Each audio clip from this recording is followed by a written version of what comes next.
And so hallucinations, of course, there's the regular fact checking things. You shouldn't say, let's say, if you're citing some source around, let's say the credit or let's say the mortgage rate, right? Those kind of facts and figures should be correct. But there's the other kind of hallucination, which is what we see around enterprises today is, for example, last year, there's this Air Canada example where their chatbot was interacting with the customer and they cited basically an outdated or a different kind of policy for refunds. And they told the customer, hey, you can get a refund for this flight that you booked, but you're not taking.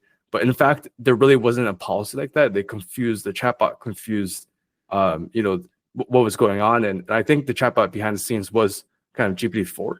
And that kind of hallucination, again, is not just, obviously there's financial repercussions for the company.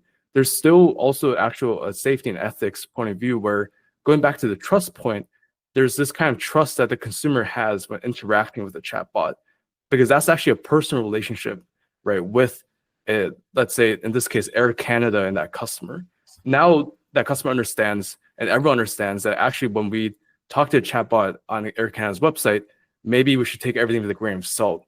And maybe everything, we have to fact check everything. And now there's this kind of distrust kind of always lurking.